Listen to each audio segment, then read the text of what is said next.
about universal appeal. No one in their right mind likes bugs, and no one in their right mind doesn't like arcade shooters. You put those concepts to work, you do a little deductive reasoning, and what you get is an arcade shooter about killing bugs that no one in their right mind wouldn't like. In fact, this game is so good that the first time I played it, I almost Millipede myself. Now, bear in mind, I was 6 years old at the time, but listen, I'm not gonna lie, I've been known to trickle down the screen myself every now and again, at least when the moment's right. And whether in real life or a video game, no moment is more right than when an overgrown Millipede is trying to kill me. It's Millipede for the Nintendo Entertainment System.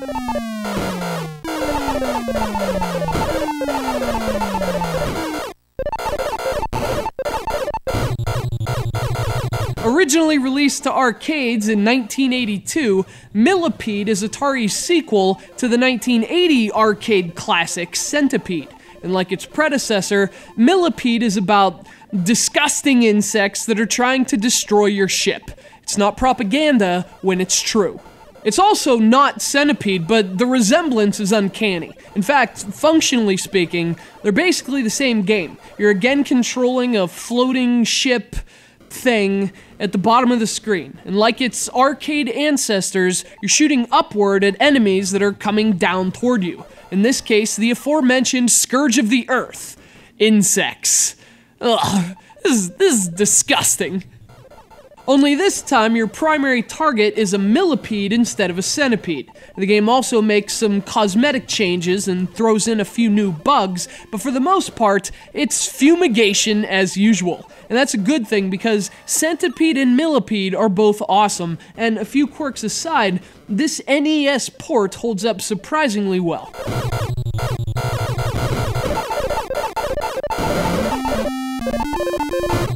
In fact, my biggest complaint about Millipede on the NES has nothing to do with gameplay or anything. It's much more petty and superficial than that.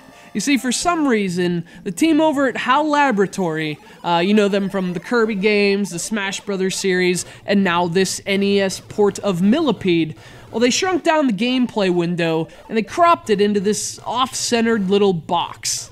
Now, I'm not sure why they made that decision, maybe there were technical reasons for it, but whatever the case, it's still ugly, it's still stupid, and it still drives me crazy. That's a ton of wasted space that could be put to good use, instead of just ugly italics. I told you my complaints about this game were petty. And basically, that's because this game is freaking awesome. Millipede is an arcade classic, and thanks to this otherwise excellent port, it's really a must-have game for your NES. It's pretty much the same game as Centipede, which means it's equally fun, equally addictive, and it's equally crunchy. I don't like bugs.